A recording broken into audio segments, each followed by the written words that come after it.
merci à tout le monde. Merci vraiment beaucoup. Je dois dire 3 trucs. Je ne suis pas sûr de les avoir tous retenus.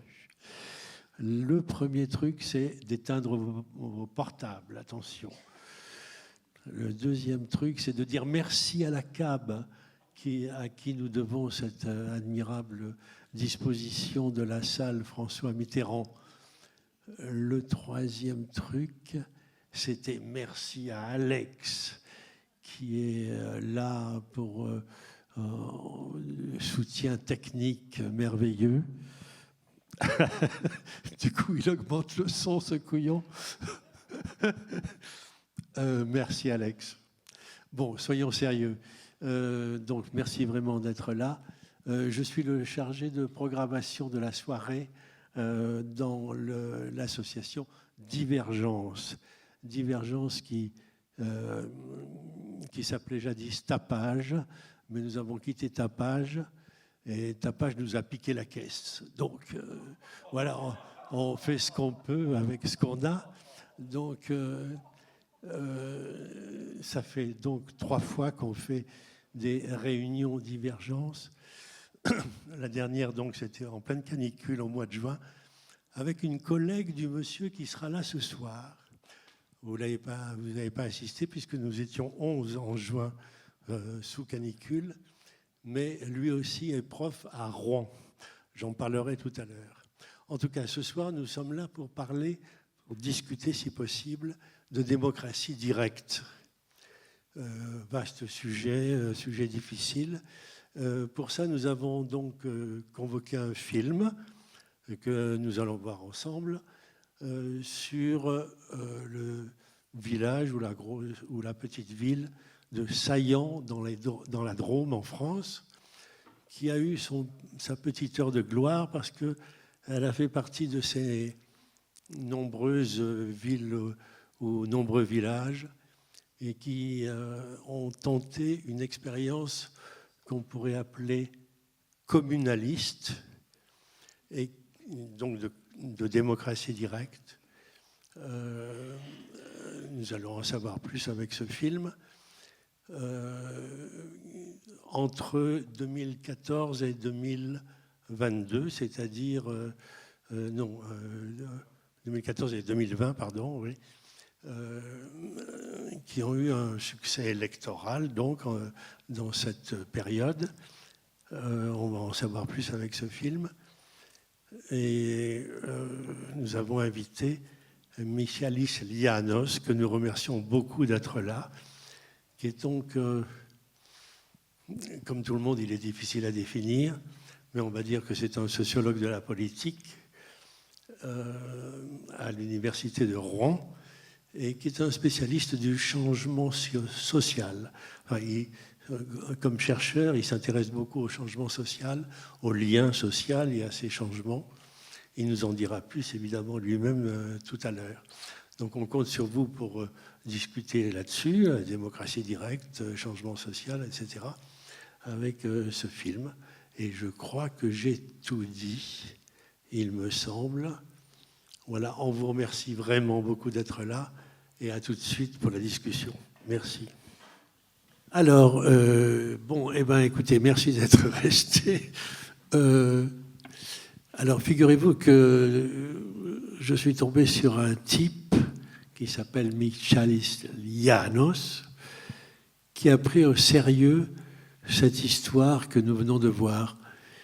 Pas seulement celle-là, mais en tout cas le fait que les gens pouvaient dire quelque chose à propos de ce qui les concerne. Et il a pris ça tellement au sérieux qu'il a pris ça en tant que devoir professionnel, puisque c'est son boulot, c'est un savant, c'est un sociologue de la politique, et un juriste, un avocat, enfin il a beaucoup de casquettes.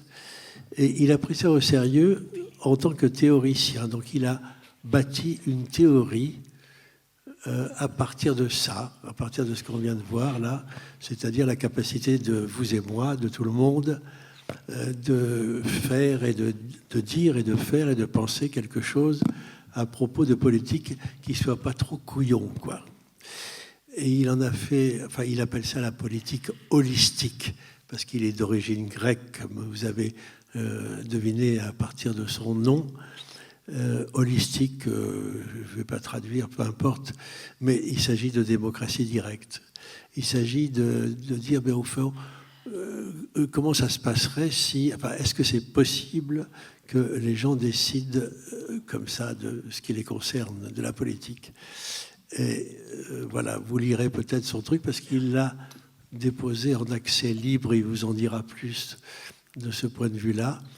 Et donc voilà, nous avons à disposition non seulement la République de Saillant et toutes celles qui lui ressemblent, comme le dit à la fin du film, 66 en France, c'est pas mal déjà, mais aussi on dispose d'une théorie, quoi. C'est sûrement pas la seule et l'unique obligée, mais enfin elle existe.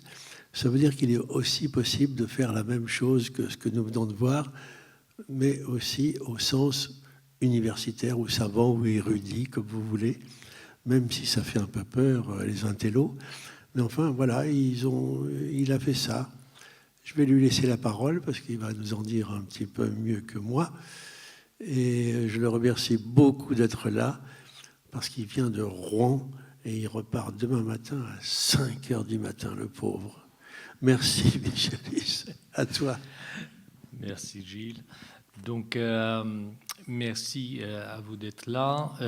J'apprécie beaucoup cette invitation parce que pour moi, c'est une possibilité effectivement d'échanger aussi avec un stimulus comme ça, un film tout à fait pertinent avec des gens qui sont par définition intéressés par la question. Comme l'a dit Gilles, j'ai beaucoup travaillé sur la question de plusieurs façons. Donc, évidemment, aujourd'hui, ça n'a aucun sens de décrire son parcours hein, parce que Google le fait mieux. Donc, la seule chose que je voulais dire, c'est que j'ai essayé avec un effort absolument considérable à mettre tout ça dans un petit livre sans référence, hein, qui n'est pas effectivement un travail, justement, comme Gilles l'a dit, académique ou érudit, afin que ça puisse être approprié par les gens qui s'y intéressent. Donc, justement, je l'ai mis sur les sites habituels, Playbooks, Kindle, Kobo, etc., en libre accès. Donc, ça s'appelle naturellement Démocratie directe. Je vais commencer un peu par le film parce que c'est qu'on a l'impression de voir, quand on n'a pas travaillé sur la question, sur une telle tentative, c'est de se confirmer, et évidemment nous aimons tous ça, enfin se confirmer dans ce qu'on croit, dans ce qu'on pense, etc. Donc par exemple, je ne veux pas faire quelque chose d'ordonné dans le sens de la conférence, du séminaire, c'est d'ailleurs pas le format comme Gilles me l'a dit, il faut que ce soit très court et que ça serve comme un stimulus pour la discussion. Donc, une première chose, le rapport de la démocratie au débat, d'accord ? C'est quelque chose qu'on trouve partout et qu'on admet, c'est plus qu'une idée reçue, c'est une idée absolument hégémonique et au point de paraître évident. En vérité, qu'est-ce qui se passe ? En mon sens, c'est qu'on a vu déjà, je pense, dans le film aussi, si on peut le lire de cette façon-là. Et j'avoue, effectivement, enfin, j'admets totalement que c'est peut-être hétérodoxe, ce que je pense. Le débat actuellement est peut-être la façon la plus valable, la plus simple, la plus sûre aussi, de diviser un ensemble, une collectivité, pour la simple raison que, justement, en explorant ses propres avis face aux avis des autres, on commence à se découvrir soi-même dans une position et dans une posture, et les autres dans une autre position et dans une autre posture. Et peu à peu, on arrive à construire des lignes de faille.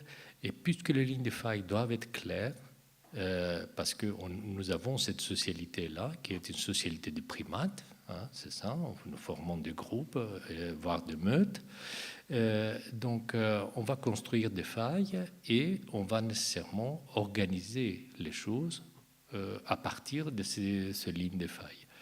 Une fois cette ligne de faille construite, elles peuvent être totalement symboliques, elles peuvent être pratiques, elles peuvent être rationnelles, elles peuvent être irrationnelles, de croyances, etc., peu importe. Il est absolument nécessaire, donc on passe dans une deuxième étape, c'est-à-dire où on s'associe. On s'associe et on commence effectivement à construire des rapports qui sont des rapports d'intérêt. Donc, en vérité, des micro-environnements dans lesquels on combine la croyance, la pensée, les idées, les pratiques, etc., avec les intérêts. Et à partir de ce moment-là, évidemment, c'est exactement ce qu'on a vu, on réinvente la roue, c'est-à-dire on se divise et on fait des groupes. Et on fait à nouveau des groupes. C'est trop près? Non, au contraire. Ah. Bon, je me rapproche un peu, c'est mieux comme ça, ça va. Et donc, on fait des groupes qui sont constitués et qui acquièrent comme ça des identités. Voilà, on s'appelle saillant à venir ou saillant en commun, etc. Et voilà.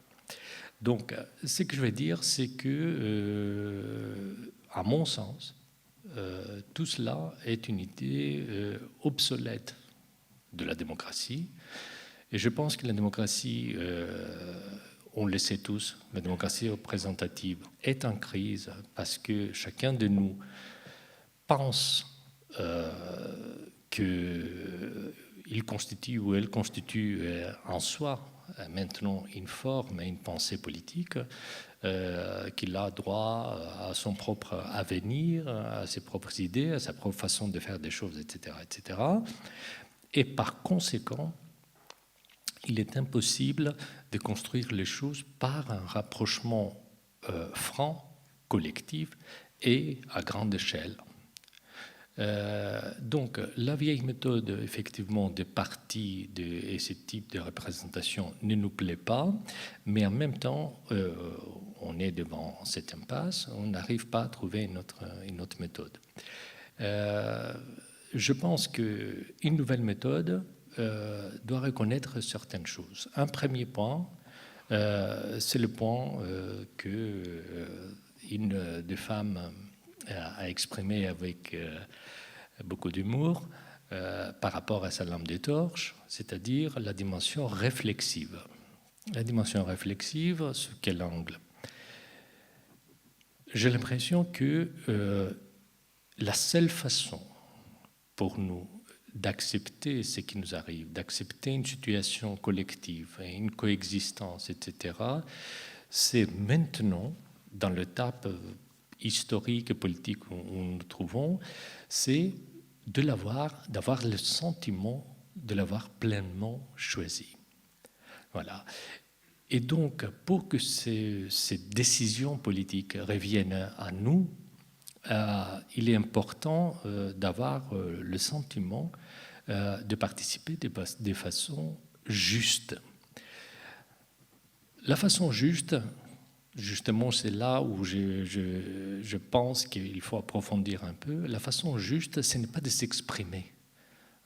Il y a énormément de choses autour de l'expression. On le voit partout autour de nous. Et évidemment, les champs, d'ailleurs, qui s'expriment aujourd'hui avec les façons contemporaines par excellence, vous le savez, ne sont pas là et ne sont pas dans ce débat. C'est-à-dire, la plupart des gens, comme vous l'avez vu aussi dans le documentaire, même si on a essayé, je pense, un peu de l'éviter, sont des gens qui ont plus que 50 ans, par exemple, hein, qui s'impliquent avec une expérience de vie qui n'est pas une expérience de participation spontanée, mais plutôt réfléchie.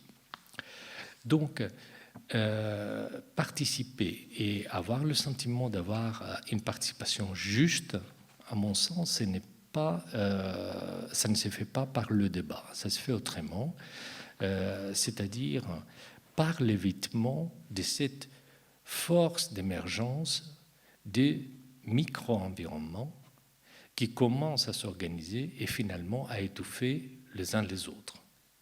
Voilà.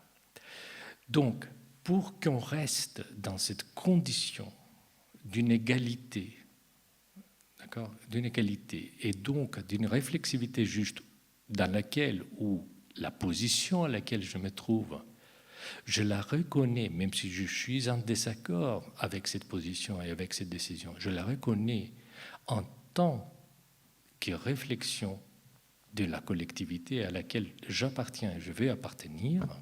Donc c'est quelque chose effectivement complexe, mais c'est un sentiment. C'est par ce sentiment individuel seulement qu'on peut s'en sortir aujourd'hui, sinon on est tous frustrés, et ça se voit, malheureusement. Donc, la façon d'organiser ça, c'est justement, non pas de s'exprimer, mais c'est s'aligner sur le plan de la décision de façon égale. Il n'y a pas 1000 façons de faire ça. Première chose, la première question qui se pose, c'est la question de la déprofessionnalisation de la politique. Donc, la dimension des carrières politiques, il ne s'agit pas de jeter la pierre à ceux qui le font.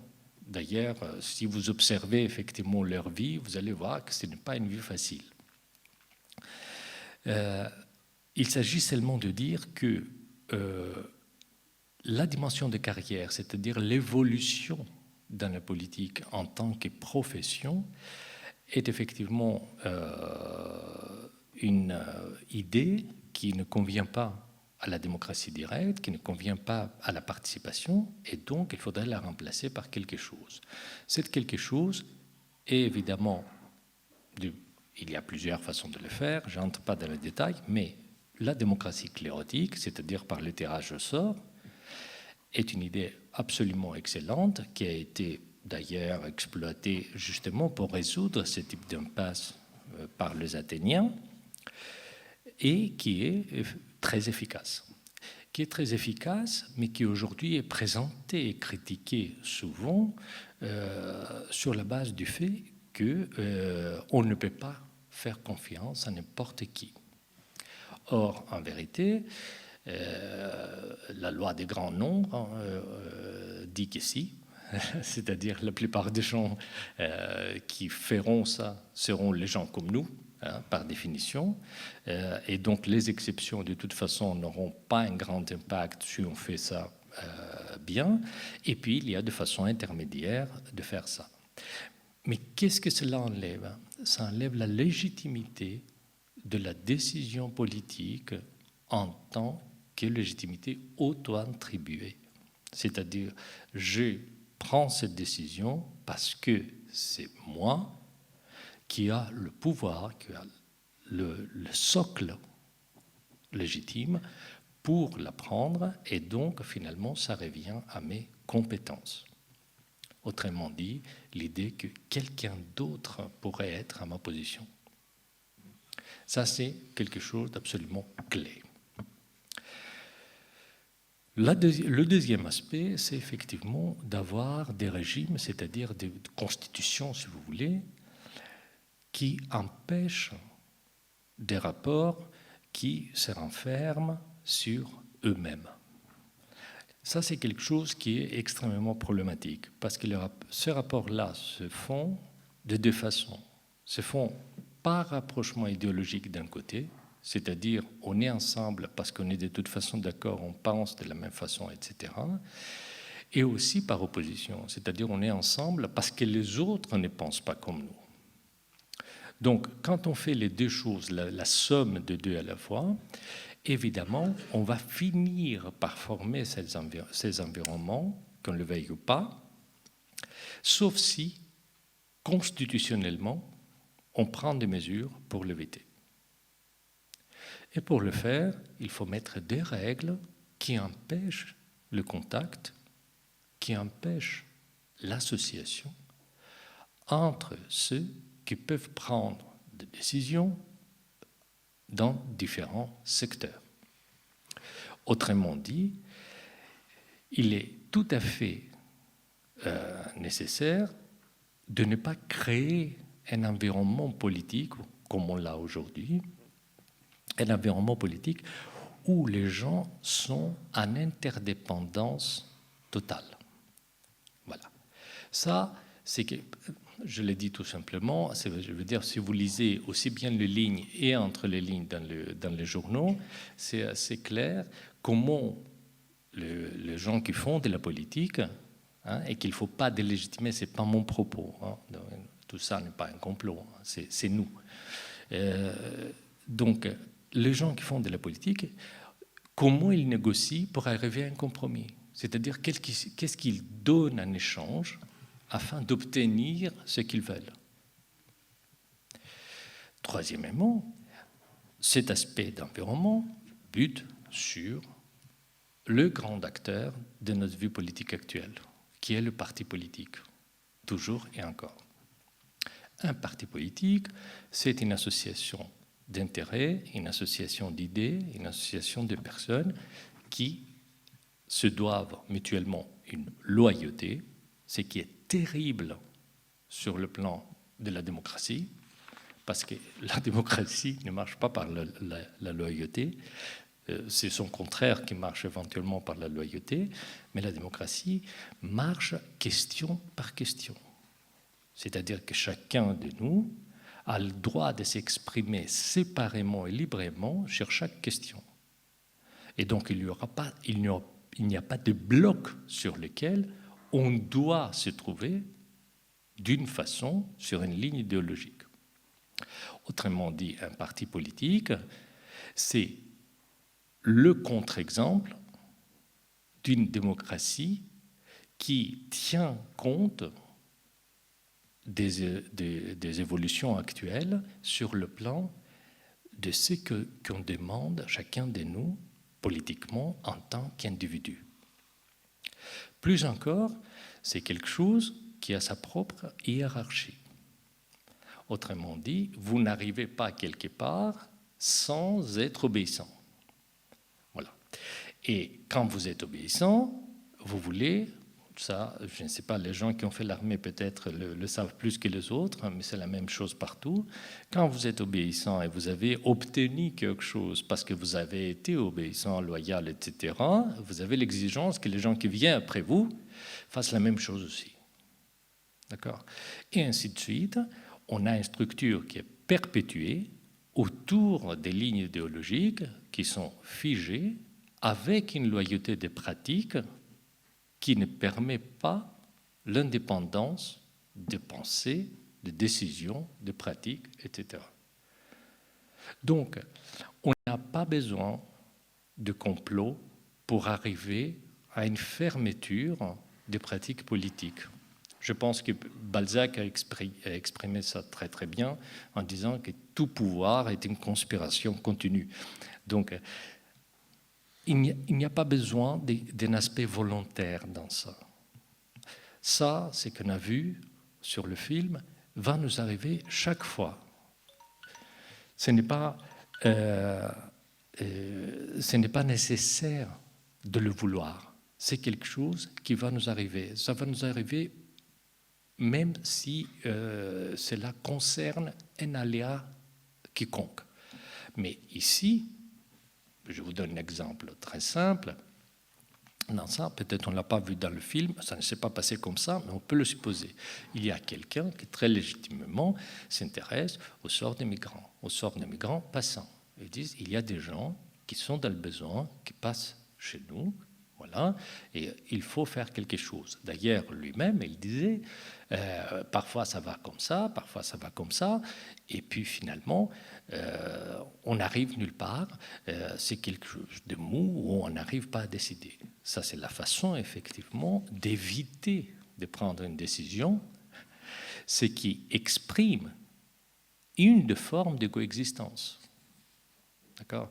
Si vous demandez, par exemple, aux Britanniques quel est leur art de coexistence par excellence, c'est exactement ça. C'est-à-dire que les autres sont différents et on coexiste sans s'influencer autant que possible. Or ici, si vous mettez quelque chose comme ça dans le mix, si vous voulez, décisionnel de cette communauté, évidemment, il y aura nécessairement des gens qui penseront à des aspects qui ne sont pas idéologiques, qui ne sont pas symboliques, qui ne sont pas nécessairement d'une politique, d'un aspect politique tout à fait, disons, haut et de principe par rapport aux migrants, mais qui concernent effectivement des aspects pratiques et qui concernent la crainte de se trouver emballé dans quelque chose qu'on ne veut pas et qui pourrait entraîner plein de conséquences, y compris, comme vous le savez, les gens le pensent souvent, sur le plan de ça descend, il faut le dire, jusqu'à la valeur immobilière de leurs biens.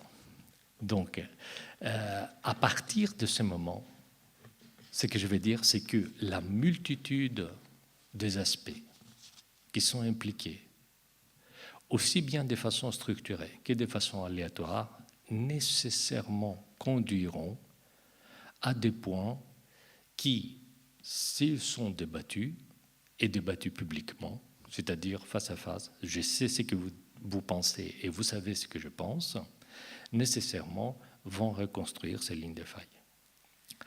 En revanche, dans un autre système où vous avez des gens qui sont tirés au sort, qui ne sont pas permanents, qui n'ont rien demandé, ni le pouvoir, ni quoi que ce soit, et qui sont obligés de faire quelque chose, transforment la fonction politique. Pourquoi ? Parce qu'on vient à la question clé. Et la question clé, c'est la confiance. Si la politique représente, le système de la représentation dans les sociétés actuelles souffre de quelque chose, ça c'est la confiance. C'est-à-dire personne ne veut être personne. Bon, la plupart, aujourd'hui, ne veulent pas être tout simplement représentés de façon aveugle en disant « voilà, moi, je vous donne mon vote et voilà, vous allez faire ce que vous en voulez ». Ce n'est plus valable, c'est plus fini, c'est plus possible, c'est fini. En plus, on voit que cela descend sur le plan de la stratification, c'est-à-dire les classes populaires adhèrent maintenant à cette vision-là. On a vu en France, par exemple, avec le mouvement des Gilets jaunes, combien cela est pertinent. Je vous rappelle que les gens qui ont été considérés comme des gens, il faut le dire, enfin, clairement, comme des gens pas très intéressés par la politique, qui connaissaient plus ou moins rien, parfois des beaufs, parfois bornés, parfois d'extrême droite, parfois peu importe. On leur a adressé plein de critiques. En 2 semaines à peu près, je le souligne, en 2 semaines à peu près, se sont portés vers une autre architecture politique autour d'une idée simple qui a concentré ça, le fameux RIC, c'est-à-dire référendum, initiative citoyenne, c'est-à-dire une forme de démocratie directe. Ça doit quand même nous dire quelque chose. Donc, je ne veux pas prendre plus de temps. Tu as raison. Voilà. Oui.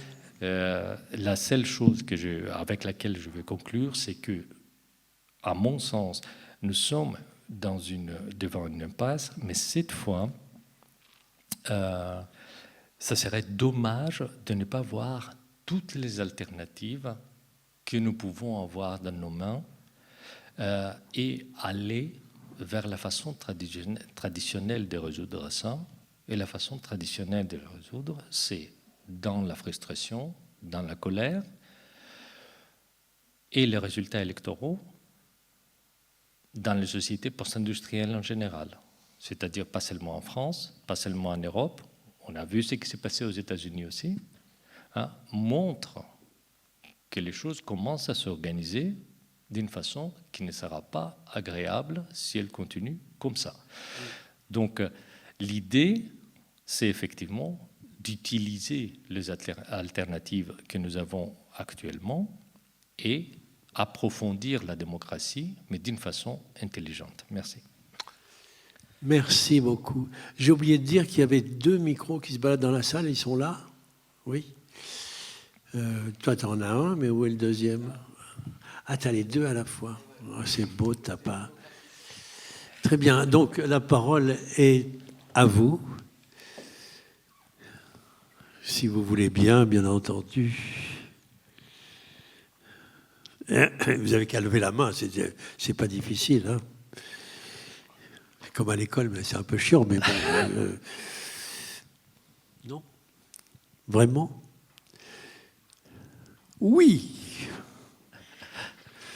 Ben évidemment, c'est un homme politique. Il a l'habitude de parler. Michalis. Ça interpelle quand même. Mais... Je te préviens, c'est l'ancien maire de Bergerac. Ah oui, ah oui. Bien.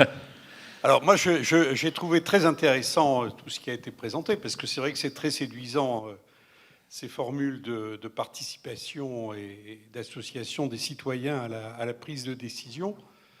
Moi, je voudrais quand même faire trois remarques. La première, c'est... Ça m'étonne, tu n'as pas de questions plutôt que des remarques? Non, mais c'est des questions, sûr, mais c'est des remarques. C'est des remarques qui sont aussi des questions.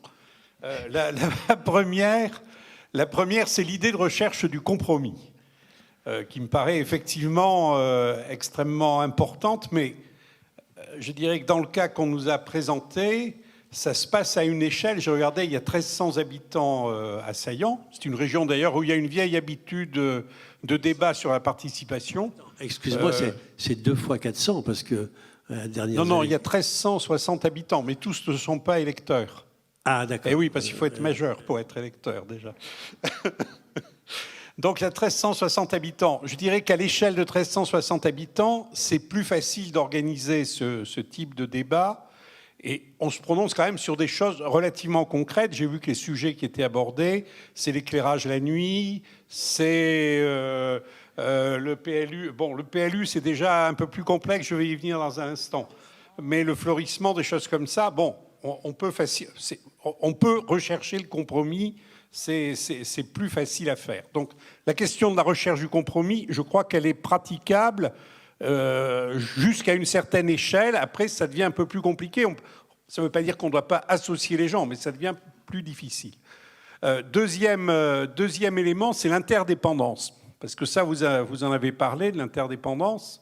Et l'interdépendance, c'est quand même une réalité quand on est dans une collectivité à laquelle on peut difficilement échapper. D'abord parce qu'à l'intérieur d'une ville qui est un peu plus large que Saillant, il y a différents quartiers qui n'ont pas forcément la même appréhension des problèmes. Et donc, il y a des interdépendances qui existent entre le centre-ville, les quartiers périphériques. Je dirais, les arbitrages ne sont pas simples, parce que les gens, et vous parlez du phénomène des gilets jaunes, c'est vrai que ça s'est souvent développé dans les quartiers périphériques qui ont souvent été les oubliés. Voilà. Donc il y a ce problème d'interdépendance, cette première interdépendance. Et il y a une deuxième interdépendance qui n'est pas du tout évoquée dans ce film, c'est le phénomène qui est une réalité institutionnelle aujourd'hui, c'est l'intercommunalité. C'est-à-dire que les communes sont prises dans un groupement de communes qui fonctionne, alors là, de manière absolument pas démocratique, puisque les gens qui y siègent sont élus, en fait, au second degré, que les citoyens ne sont absolument pas consultés par les intercommunalités, et que les décisions les plus importantes se prennent à ce niveau-là. Je pense qu'aujourd'hui, il y a un vrai et grave problème de démocratie dans notre pays, et que le désintérêt des citoyens pour les élections municipales vient en grande partie de là, c'est qu'ils savent, plus ou moins consciemment, mais ils sentent bien que les décisions ne se prennent plus au niveau communal, mais à un autre niveau sur lequel ils n'ont aucun pouvoir d'action. Ça, c'est le deuxième problème. Et la troisième question, qui a été évoquée d'ailleurs par une des personnes qui sont interrogées, c'est la question du sens. Parce que c'est vrai qu'ajouter des décisions sur des problèmes concrets, sur des problèmes bien ciblés les uns après les autres, ça ne suffit pas à faire une politique d'ensemble. Et c'est vrai qu'à un certain moment, le sens de l'action politique se trouve posé, et le sens de l'action politique, c'est quelque chose qui s'apprécie de manière quand même assez globale. Même si on refuse les partis politiques, même si on refuse les idéologies, à un certain moment, il faut que les choses s'inscrivent autour d'un certain nombre de grands objectifs, soient inspirées par un certain nombre de valeurs.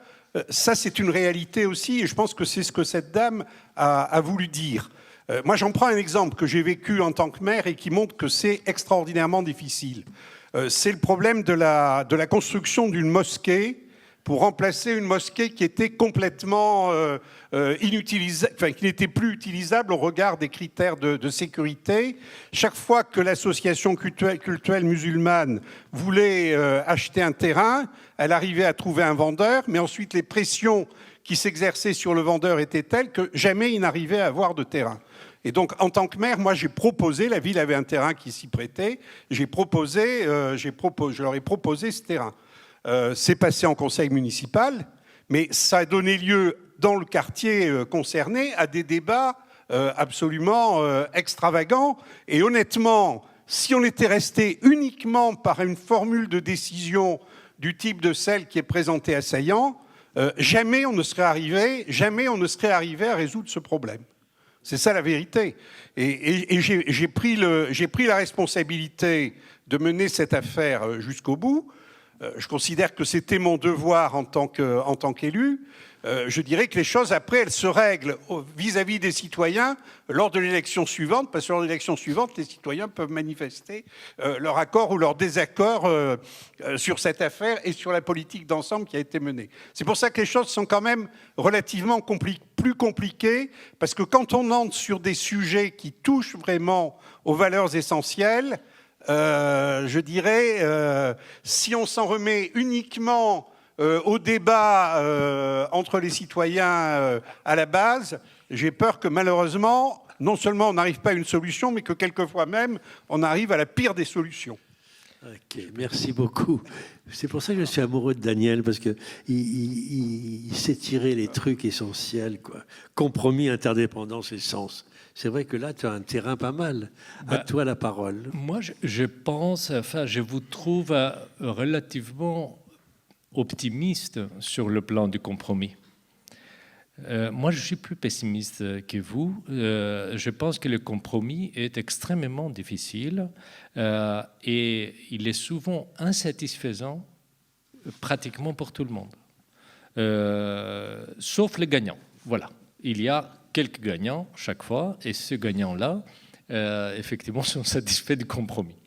Par conséquent, il me semble que, hors de très grande échelle, par exemple l'Union européenne, où ça se pratique, et ça se pratique aussi, c'est-à-dire au Parlement, justement parce que les pouvoirs sont faibles.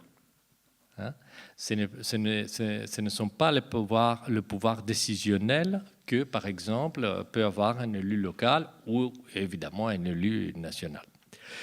Donc, je pense que vous avez totalement raison. En revanche, en prenant l'exemple pratique qui montre effectivement aussi les limites de ce type de démarche, et je suis d'accord avec vous, par exemple l'exemple du terrain, c'est ça, l'exemple du terrain pour une mosquée. Je pense qu'il est important, et les gens ou certaines personnes du monde dans le film semblent l'avoir compris, de prioriser les valeurs. C'est-à-dire, on ne peut pas se montrer, par exemple, ouvert ou tolérant ou accueillant ou pluraliste sans concrétiser cela d'une façon démocratique. Comment le faire ? Une façon, c'est la façon que vous avez évoquée, c'est-à-dire qu'il y a quelqu'un, effectivement, quelques-uns qui sont volontaires et qui vont effectivement aller réaliser ce projet parce que, voilà, vous l'avez dit, vous avez considéré que c'était votre devoir. Voilà. Mais en le faisant comme ça, c'est clair qu'il s'agit d'une décision d'un système, de ce qu'on appelle aujourd'hui un système. Voilà. Et ça reviendra toujours à cela. C'est pour ça que je reviens à l'exemple de cette dame avec sa lampe de poche et la réflexivité. Donc, pour que ça revienne sur nous, il faut qu'il y ait des éléments d'aléa là-dedans. Premièrement, d'aléa de qui va prendre la décision. C'est ce qui fait le tirage au sort. Ça rend ça aléatoire. Donc, on ne peut pas vous accuser d'avoir des intérêts idéologiques spécifiques qui vous ont amené à prendre cette décision ou des intérêts spécifiques préalables à cette décision. Première chose. Deuxième chose, un aléa aussi sur le plan de comment les choses vont se faire. Voilà, il y a 3, 4, 5, 6 terrains dans votre cas qui sont appropriés, privés ou publics. On peut justement décider qu'on va tirer au sort entre ça et que la municipalité va effectivement, à la rigueur, acheter, exproprier un terrain privé au prix du marché, peu importe où se trouve dans le quartier. Donc, il y a des solutions qui peuvent et qui doivent avancer par l'organisation et la priorisation des valeurs, à condition que la concrétisation de ces valeurs qui sont choisies et priorisées ne soit pas associée à des intérêts des groupes. C'est là où les choses deviennent difficiles. Donc, il faut enlever du système le soupçon, la présomption qui souvent est réelle, dans une certaine mesure, des intérêts qui se trouvent derrière les décisions. Alors, excuse-moi, mais pour revenir à cette affaire de compromis, donc Daniel dit c'est possible à petite échelle, mais à grande échelle, c'est plus difficile.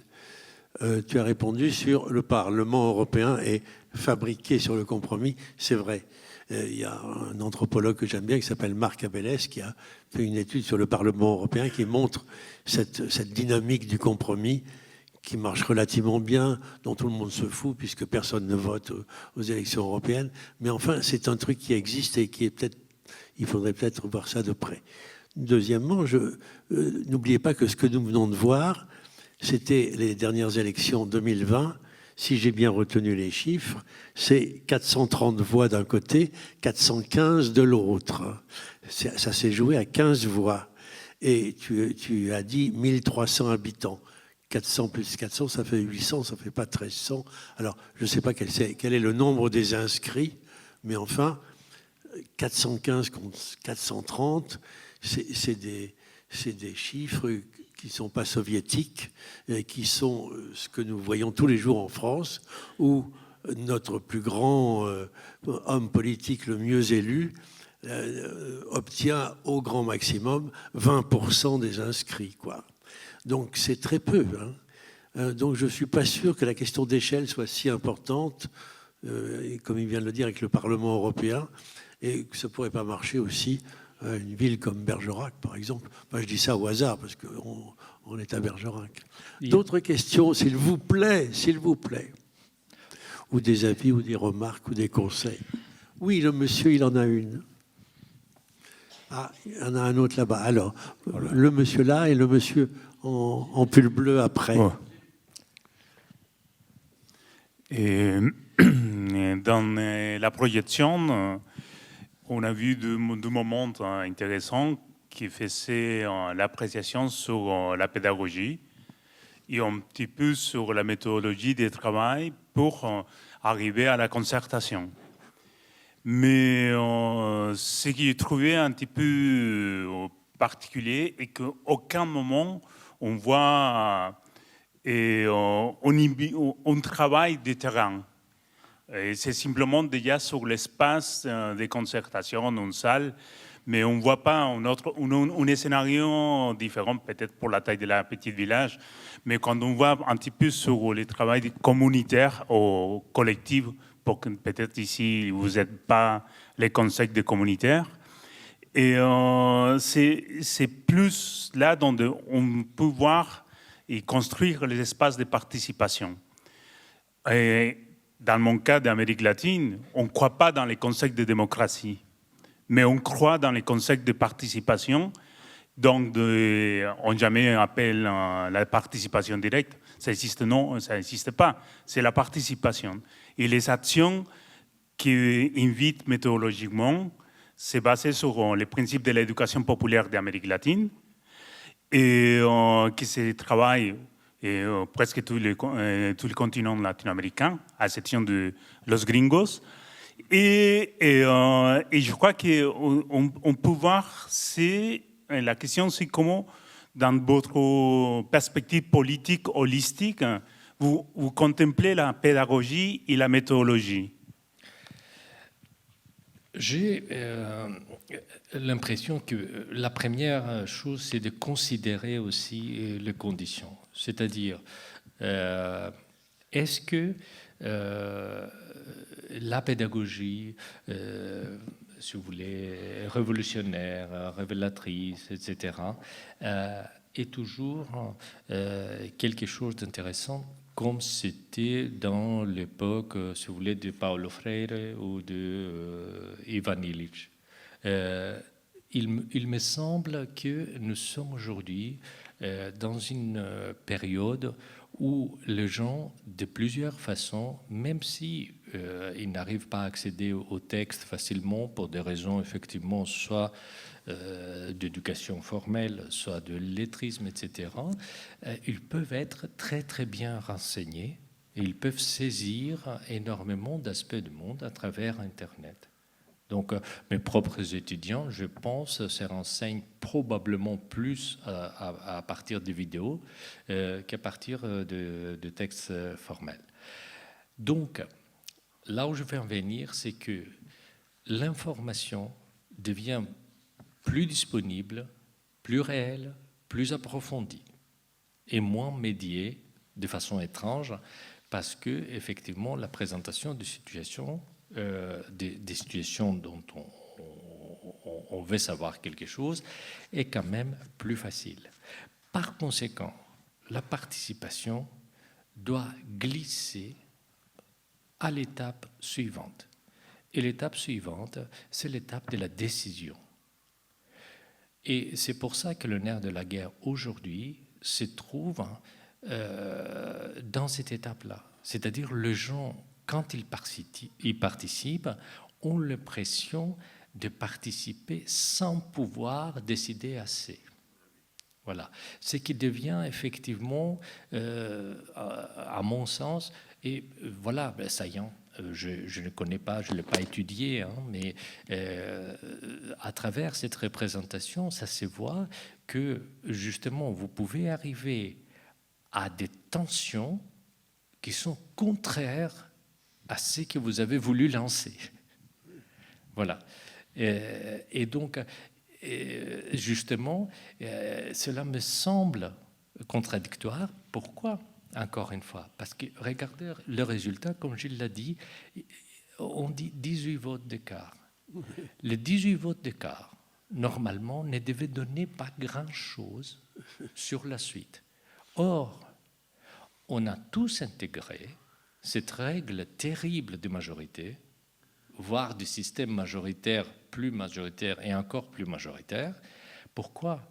Parce que on est entraîné on a entraîné à croire vers cette clarté de ce qui doit être fait.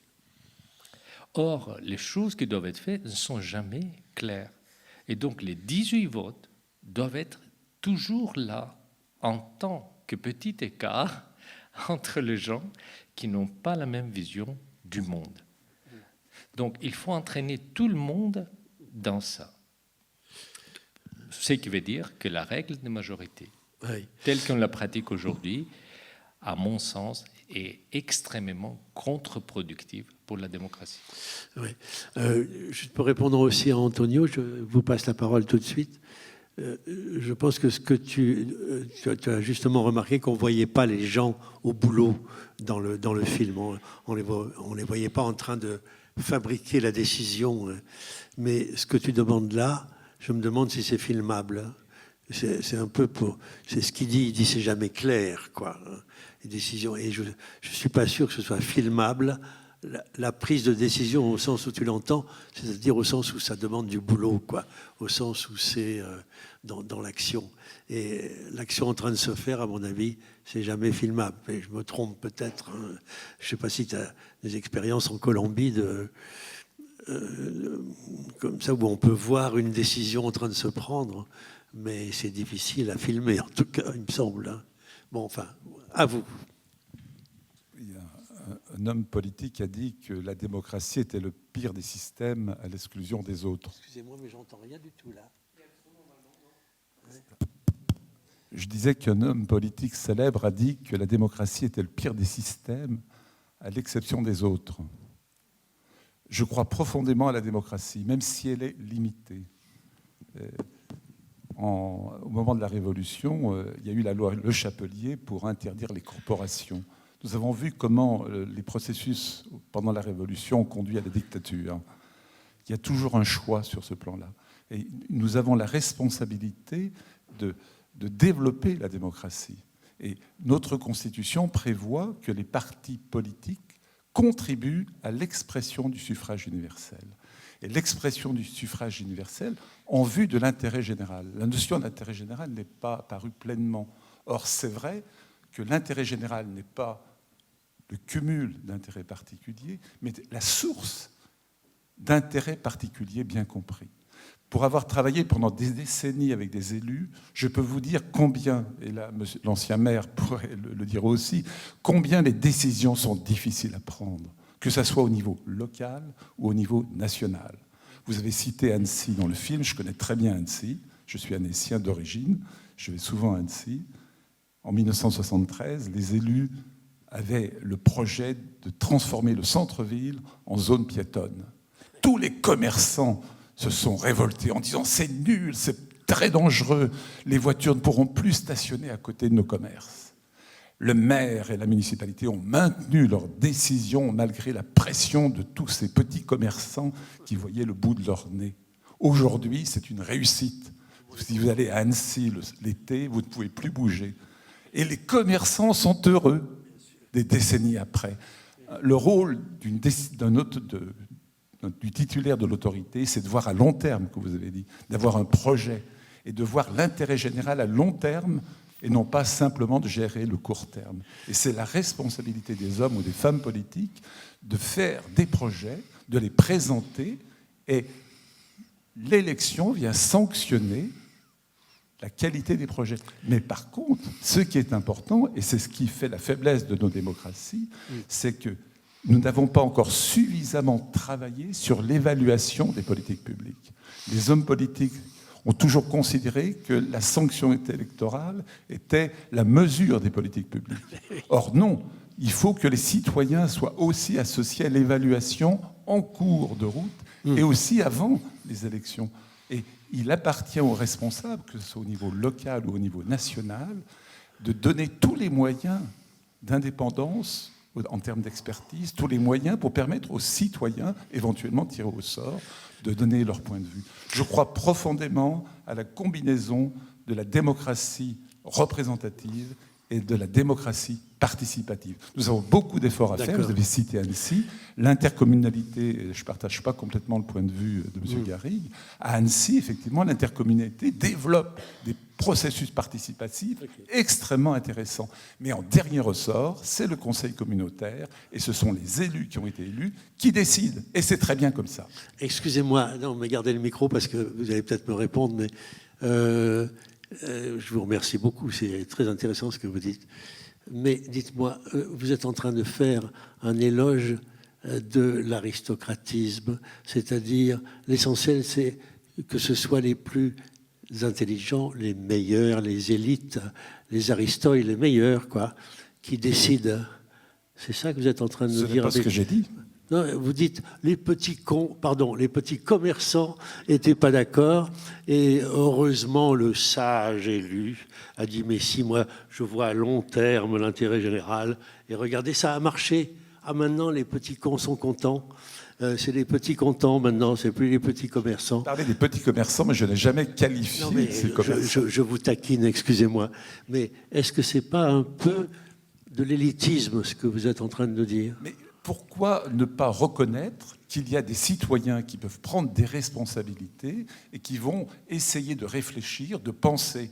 Malheureusement, depuis 50 ans que je participe à la vie politique, je vois bien que c'est toujours une minorité de citoyens qui participent dans les partis politiques ou dans les assemblées. Sauf événements extrêmement important qui suscite l'émotion collective et qui provoque des réactions. Non, mais nous avons la responsabilité de favoriser l'éducation citoyenne pour que le maximum de personnes, qu'ils soient riches ou pauvres, participent au débat. Excusez-moi, je suis entièrement d'accord avec vous. Je souhaite que les philosophes gouvernent.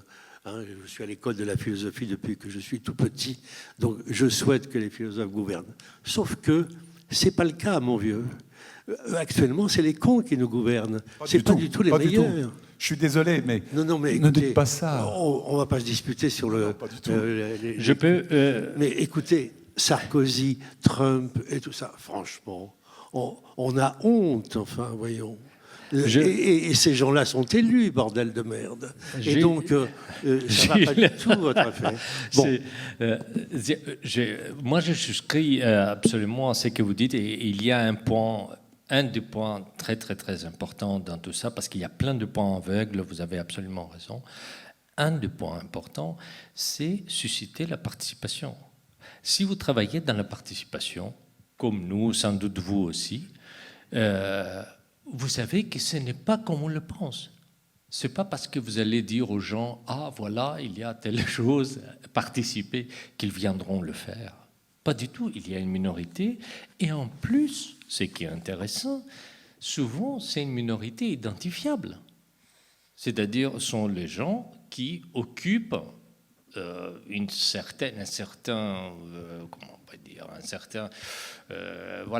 cadre sociodémographique spécifique. D'accord ? Et donc, vous vous dites, mais qu'est-ce que je suis en train de faire ? Moi, je veux faire de la participation et en vérité, j'ai toujours les mêmes personnes qui, en plus, représentent une partie spécifique de la société. Donc, absolument, la participation doit devenir, dans une démocratie directe, un devoir. C'est-à-dire, c'est un devoir lourd. Et on sait très bien que quand la participation est imposée de plusieurs façons, c'est-à-dire parce que vous êtes élu, par exemple, disons, vous êtes tiré au sort pour faire quelque chose, voilà, vous découvrez la deuxième, troisième semaine, si vous participez à une commission, etc., que vous n'avez pas choisi, que c'est quand même assez lourd, qu'il faut effectivement penser à plein de choses, etc., etc., etc. Donc, ce que je veux dire, c'est, je suis d'accord avec vous. Je ne suis pas sûr qu'ils soient d'accord avec le tirage au sort. Non. Si ? Non, mais ce que je veux dire, c'est que effectivement, d'un côté, il faut reconnaître que certains d'entre nous peuvent être plus talentueux dans une certaine mesure, ça c'est sûr. Ce n'est pas effectivement à chacun de nous de pouvoir comprendre, je ne sais pas, les équations de Maxwell. Probablement pas, on ne comprendra pas. Mais la dimension participative, je pense, moi, que c'est exactement ce que vous avez dit, c'est-à-dire que ça améliore la démocratie. La dimension directe peut améliorer la démocratie à condition de faire confiance. Voilà. La question, pour moi, la question clé de la démocratie directe, c'est la question de la confiance. Et donc, je travaille sur les systèmes, les aspects qui peuvent justement établir cette confiance entre citoyens, ce qui amène à l'acceptation des décisions pour nous tous. Même quand les décisions aboutissent à des résultats qui sont contraires à nos désirs. Voilà, c'est ça, pour moi, une démocratie mûre. Je peux intervenir? Parce que juste pour revenir sur cette phrase qu'on nous tartine systématiquement, la démocratie c'est le moins mauvais des régimes. Quelle démocratie? Pour Rousseau, la démocratie représentative, c'était l'enfer sur Terre, par exemple. Rousseau préconisait la démocratie directe. Benjamin Constant, lui, a défendu la démocratie représentative. Donc, affirmer que la démocratie, c'est le moins pire des régimes, ça dépend de ce qu'on entend par démocratie. Ça ne va pas de soi, ce n'est pas un absolu qui tomberait du ciel en disant la démocratie, c'est ça. Même le pluralisme politique, tel qu'on voit actuellement, je veux prendre l'exemple local, par exemple, vous dites... Je pense qu'il faut articuler la démocratie représentative et participative. La façon dont c'est fait aujourd'hui à Bergerac, on ne peut pas parler de véritable démocratie participative, même si c'était dans le projet. Et l'ancien maire, c'était un peu pareil, peut-être moins pire, mais bon. Et quand vous dites que l'élection tombe comme étant le seul mode de choix politique, ça aussi, ça m'interroge. En quoi est-ce que l'élection serait le seul mode de décision ou de choix politique? C'est une question, et je ne suis pas tout à fait d'accord avec vous. Alors j'aimerais peut-être qu'on revienne sur ce que vous avez dit. Vous avez dit au début, finalement, peut-être que... À Michalis Lianos, où j'ai mal compris, que un des dangers, c'était l'expression ou le débat, parce que ça pouvait mener à des tensions. Mais moi, il y a un truc qui me gêne, c'est ce qu'ont dit deux femmes en disant, et un homme, je crois. Pour moi, la première question, c'est la prise de parole. Quand De Certeau écrivait en 68, la rupture, c'est la prise de parole. C'est-à-dire que là, vous nous présentez des méthodes, le tirage au sort et autres. Mais les méthodes, c'est une chose. Mais à quel moment et comment on facilite cette prise de parole pour ceux qui n'ont pas l'habitude de prendre la parole en public, pour ceux qui n'ont pas, comme dirait Bourdieu, le capital culturel pour prendre la parole en public? Qu'est-ce qu'on fait? Alors c'est pour ça que je reprends ce que tu disais, ce qui se passe en Amérique latine, où il y a toute une pédagogie, ou dans d'autres, il y a plein de systèmes pédagogiques dans le monde où on facilite cette prise de parole. Qu'est-ce qui ferait que le débat, ça serait finalement quelque chose à évacuer, ou j'ai mal compris, puisque ça créerait des tensions dans le dispositif que vous proposez? Voilà. C'est exactement, effectivement, je peux approfondir éternellement sur cette question parce que c'est une question qui m'intéresse énormément et qui a plein de nuances. Donc, je ne vais pas donner l'impression que, voilà, le débat, c'est quelque chose de totalement à évacuer. Ce n'est pas mon propos. Mon propos, c'est que on a tous, aujourd'hui, dans notre société actuelle, des débats partout, si on le veut. Et on est témoin de débats, c'est-à-dire il y a un pluralisme qui est disponible, d'accord, et sur lequel on peut penser, y compris les gens qui n'ont pas nécessairement, comment on peut dire, une aptitude au débat ou une aptitude à la prise de parole.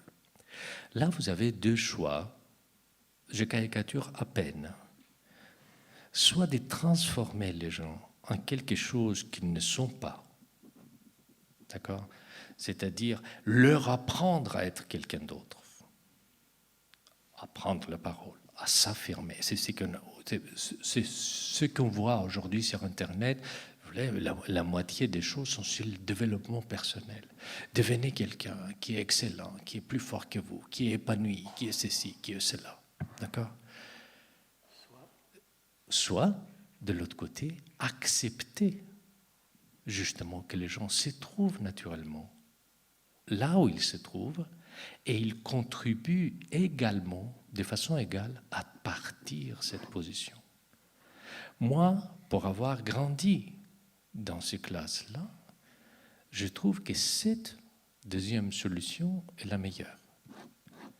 C'est-à-dire donner la possibilité à quelqu'un et accepter. C'est pour ça que je dis que la confiance et l'acceptation est au centre de la démocratie directe.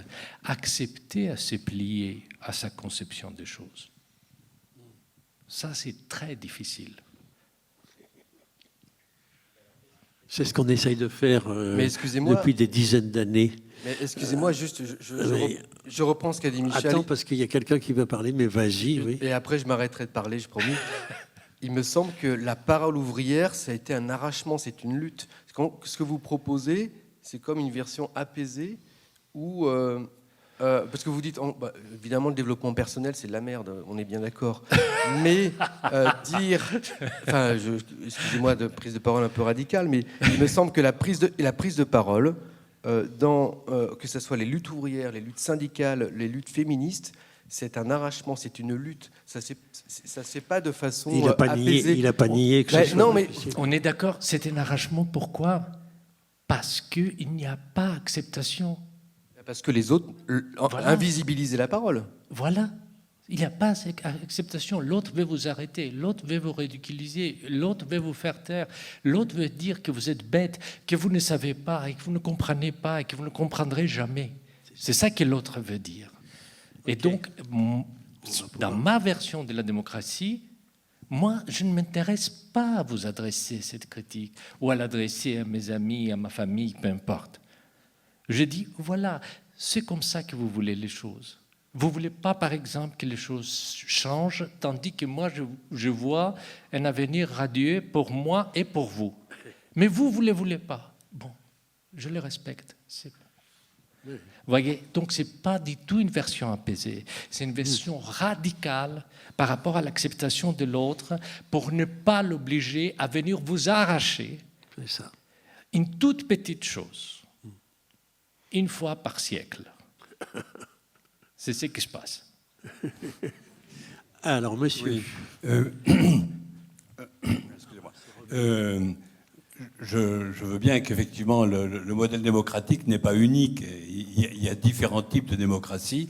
Et à travers ce que vous dites, et je crois percevoir la solution que vous avez dans la manche, qui est celle du tirage au sort. Alors, vous avez évoqué dès d'entrée de jeu l'expérience d'Athènes. Effectivement, au temps de Périclès ou avant, c'était effectivement la solution pour une petite communauté qui n'était pas très importante, celle d'Athènes. Est-ce que, moi je voudrais vous inviter à développer un peu votre idée par rapport à cette question du tirage au sort, qui est effectivement un mode de désignation qui peut exister, mais vous avez évoqué la question des compétences, et à quel niveau cela peut-il s'appliquer? Moi je trouve que c'est une idée qui peut être intéressante, mais y a-t-il des exemples en dehors de celle d'Athènes du temps de Jésus-Christ, y a-t-il d'autres exemples qui témoignent de ce que c'est une réussite? Parce que ce qu'on a découvert sur Saillant, moi je venais ici plein d'optimisme, je croyais effectivement que j'allais voir quelque chose de merveilleux, et effectivement on voit quelque chose de merveilleux. Toute l'histoire est extraordinaire, c'est un modèle éducatif formidable pour la prise de parole, et le respect de la prise de parole. Tout a été très bien présenté. Mais bon, le résultat, il est effectivement celui que vous avez dit. À 15 voix près. Non, pas à 15 voix. Non, pas à 15 voix près. C'est qu'on a une communauté qui est coupée en deux. C'est clair. Bah, comme tout le monde. Il y a une oui, non, mais je veux dire, chacun c'est ça. d'entre nous. Et donc, comment réconcilier? C'est pas 18, c'est la moitié. Exactement. Alors, Et- excuse-moi, je vais juste faire une parenthèse de prof à la con, mais je pensais à ça pendant que le monsieur au pullover bleu parlait là.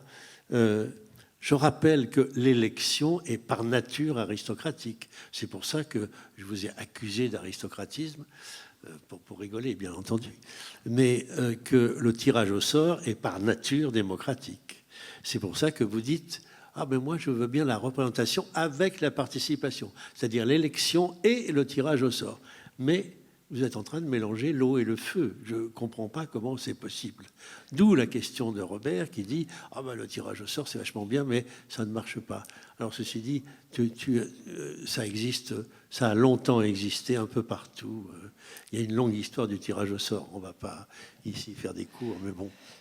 Avant de réagir à votre remarque, j'aimerais effectivement clarifier deux choses à votre bénéfice.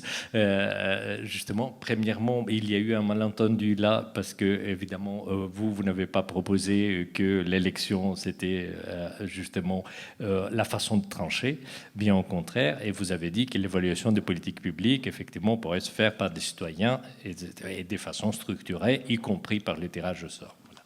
Donc, il faudrait préciser ça, à mon avis, pour que ce soit clair. Autrement dit, pour le tirage au sort, première chose, ce que moi j'appelle effectivement politique holistique porte en vérité sur une notion qui, d'où le nom, considère l'ensemble, ne se concentre pas sur un aspect spécifique. Par rapport au tirage au sort, comme pour toute autre chose, mon anticipation, c'est que tout peut devenir dictatorial, tout peut devenir non démocratique, tout, y compris le tirage au sort. Donc, ce qui est important, c'est d'avoir cette, comment on peut dire, cette veille démocratique constante qui nous permet d'adapter le système au désir plutôt que le désir au système. Par conséquent, pour le tirage au sort, Athènes, est-ce qu'Athènes s'était réussi? Est-ce qu'il n'y avait pas de démagogie à Athènes? Si. Est-ce que le tirage au sort concernait tout le monde qui vivait dans cette communauté? Non. Est-ce que ça empêchait le colonialisme? Non. Est-ce que ça empêchait le massacre des Méliens seulement pour affirmer le pouvoir? Si vous lisez dans le 5e livre de l'histoire de Thucydide, c'est absolument merveilleux. Effectivement, ça fait hérisser le poil. À quel point c'est extrêmement précis, extrêmement percutant. En 3 pages, c'est clair et net ce qui va se passer. Donc, ces gens-là sont des citoyens qui peuvent être tirés au sort, sont des citoyens qui ont une conception de la démocratie, et pourtant, ils feront ce qu'ils feront. Donc, la conception du pouvoir ne s'arrête pas parce que le tirage au sort est là, ne s'arrête pas parce qu'il y a aussi un frein, par exemple, par rapport à la protection des minorités que moi je prévois dans ce système-là. S'arrête là où la nouvelle version émerge. C'est ça qui est important. C'est-à-dire qu'on va avancer constamment vers ce type d'amélioration. Donc, ce n'est pas un projet de management, amélioration constante, je sais comment ça s'entend, hein. Je ne le dis pas comme ça, je le dis autrement. C'est-à-dire il faut avoir extrêmement de soupçons par rapport à un système établi qui commence à marcher tout seul. Peu importe sa nature. Voilà. Oui, simplement, j'ai été très intéressé par le film. Et au début du film, en 2014, quand il y a eu la proclamation des résultats, alors qu'effectivement la liste avait gagné, j'ai regardé, je ne sais pas si vous l'avez bien regardé, mais j'ai regardé les gens et je me suis aperçu que dans les applaudissements, dans les grandes satisfactions, il y avait au moins 35 à 40% de gens entre 18 et 40 ans. Est-ce que vous, actuellement, depuis 20 ou 25 ans, est-ce qu'on le voit? Entre 25, entre 18 et 40, vous repasserez le film, vous le regarderez, vous le verrez. Donc, si je dis ça, c'est parce que je crois que simplement, ces gens-là étaient très contents. Donc, il y avait une dynamique dès le résultat.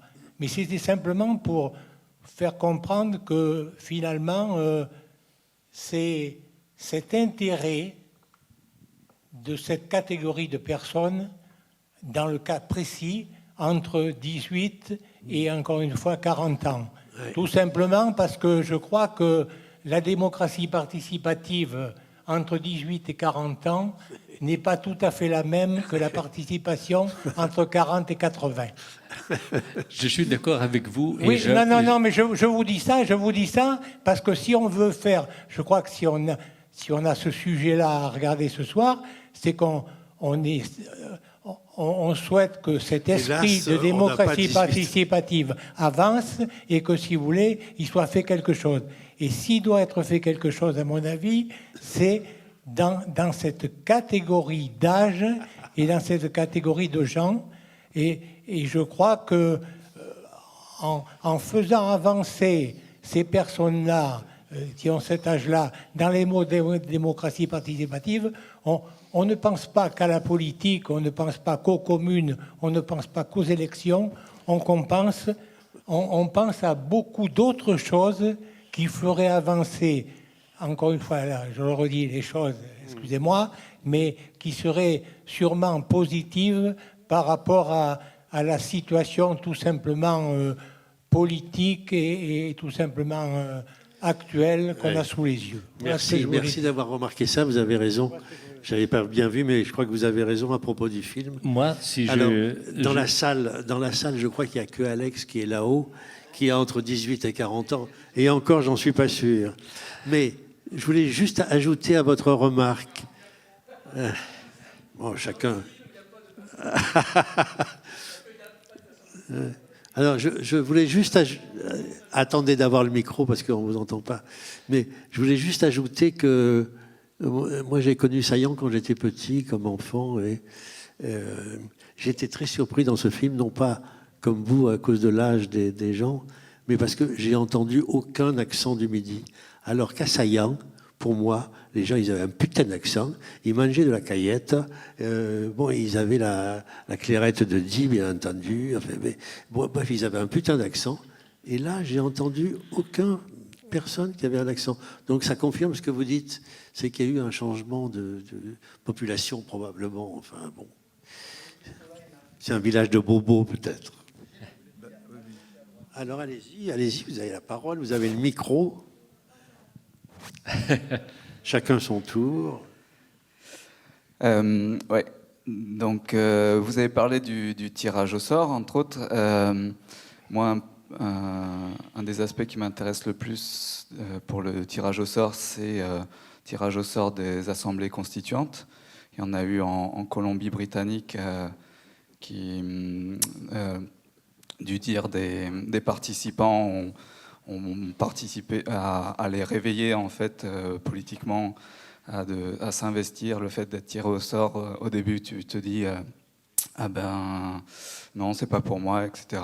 Et en fait on te propose quand même de refaire les règles du pouvoir et allez, pourquoi pas essayer. Et les participants du coup se mettent à travailler même les week-ends, à arrêter de regarder la télé et vraiment se plonger dedans, plonger dans ces travaux pour fournir un travail qui avec la pression un peu de toute la population presque, qui a le temps, qui attend l'envie de produire un travail qui soit valable à la population. Et donc ça permet aux gens de vraiment avoir la motivation de s'investir pour quelque chose de concret qui sera soumis à référendum. Et donc voilà, c'est très intéressant. En Islande, ça a été aussi en partie tiré au sort, l'Assemblée constituante. Voilà, tous ces aspects-là pour...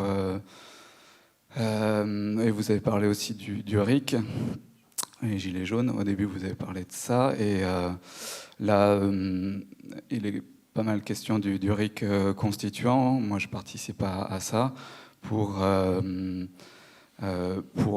nous pouvoir modifier, nous citoyens, par voie de pétition, la Constitution et pouvoir proposer des modifications. Ça peut être proposer aussi des lois, comme le font en Suisse. Ils ont l'initiative citoyenne constituante et ils l'utilisent des fois pour le constituant et très souvent pour du législatif. et qui arrivent du coup dans leur constitution, mais c'est pas grave, elles changent, etc. Donc pour moi, c'est un outil fondamental pour se dire déjà en démocratie et pour résoudre tout un tas d'injustices. Pour moi, les crises sanitaires, écologiques, crise de notre système que j'appelle pas démocratique mais oligarchique. Pour moi, c'est ça, les élections, on met en place quelques-uns au pouvoir, donc c'est oligos en grec, c'est voilà. Bon, Platon, Aristote le disait, Montesquieu, voilà. Et donc voilà, que pensez-vous des assemblées constituantes tirées au sort, du RIC constituant? Juste avant que Michalis ne réponde, juste un petit mot, parce que moi aussi j'ai une question à vous poser, c'est d'accord, ok, moi je suis complètement d'accord avec ce que vous dites, c'est vachement bien, sauf que l'expérience des conventions citoyennes en France est plutôt négative, c'est-à-dire il y en a une sur la COP, comme vous savez sans doute, il y en a une prochaine sur la fin de vie qui va venir en 2023, donc on tire au sort 150 citoyens, c'est fort bien. Je suis pas contre, mais j'ai, comme qui dirait, une mauvaise appréhension, voilà, pour l'instant, parce que pour l'instant, ça n'a pas donné grand-chose, quoi. Mais je me trompe peut-être. Je suis d'accord que laisser le pouvoir décider de qu'est-ce qui sera soumis à référendum, donc d'abord Macron s'était engagé à tout soumettre à référendum, ensuite il mettait un veto sur 3, et ensuite il n'a rien du tout mis à... Voilà. Donc c'est pas aux hommes de pouvoir de décider de ça, c'est à nous citoyens de décider des règles de cette assemblée constituante tirée au sort, s'il y a lieu. Et voilà. Donc les élus, c'est eux qui doivent être contrôlés pour éviter que, comme le pouvoir, tout pouvoir va jusqu'à ce qu'il trouve une limite, dit Montesquieu. Et du coup, il faut que nous, citoyens, on écrive ces limites, sinon ce n'est pas des élus qui vont écrire eux-mêmes leurs propres limites. Alors Michel, c'est à toi. Tu voulais... Je vous suis totalement sur cette remarque que vous avez faite sur le plan des questions. Dans mon manuel, si on peut le dire, démocratique,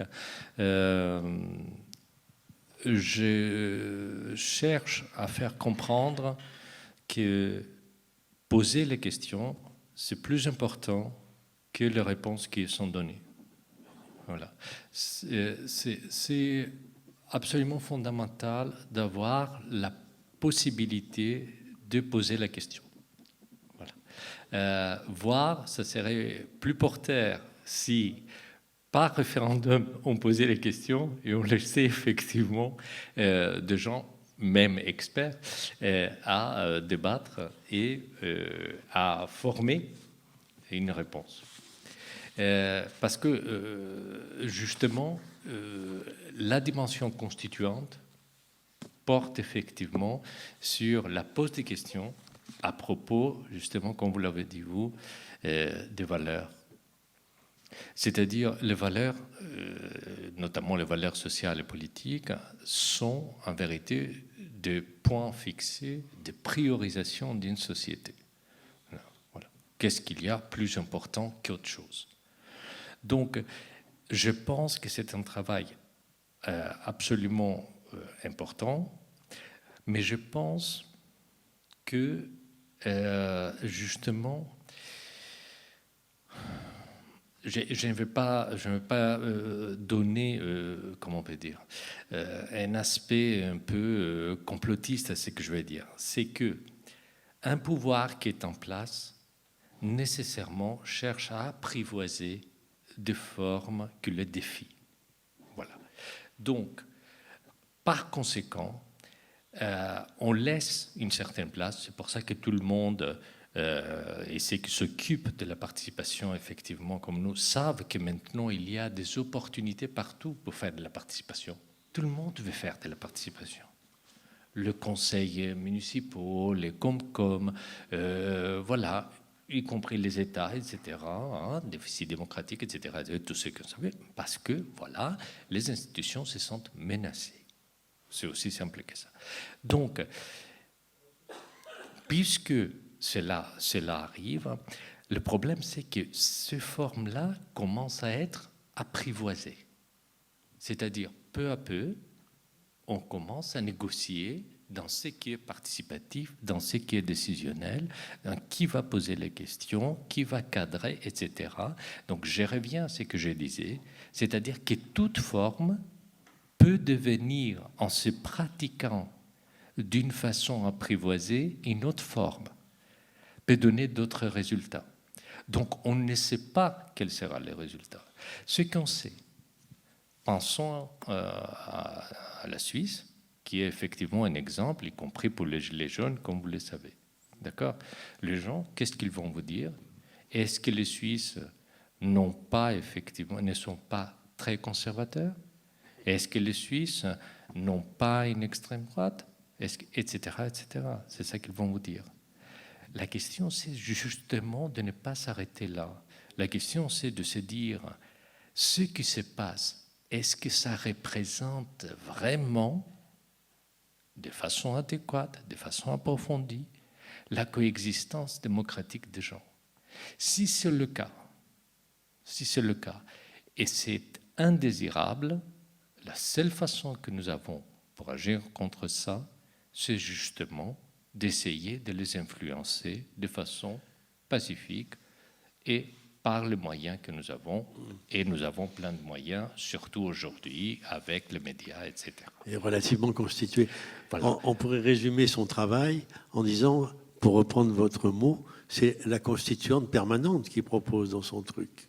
C'est une sorte de vie politique en permanence sur le fil d'elle-même, et qui sait qu'elle est risquée, qu'elle est menacée tout le temps, et qui avance comme ça en marchant, quoi. Ouais, la démocratie est fragile, je pense que tout le monde est d'accord sur ça. Et une chose que je voulais ajouter, justement, c'est pour ça que j'insiste sur la protection des minorités. C'est-à-dire l'idée que, justement, une majorité peut devenir une dictature pour la minorité, on le sait tous. Hein, voilà. Donc, me semble très, très pertinente. Et c'est pour ça qu'il faut que les minorités puissent, sous certaines conditions, mais pas trop contraignantes, bloquer l'action et les décisions des majorités. C'est très important. Il y avait une question là, et après, là. Allez-y. Non, là, c'est non. Alors, c'est où ? Vas-y, Antonio. Ça marche plus. C'est une appréciation sur... Attends. Ça marche ou pas ? Récupérer l'autre. Les choses font aussi partie de la démocratie, les choses techniques en particulier. C'est un petit peu pour dire, en Amérique latine, quand on pense à la participation, on dit la participation, c'est pour désobéir et pour gouverner en collectivité.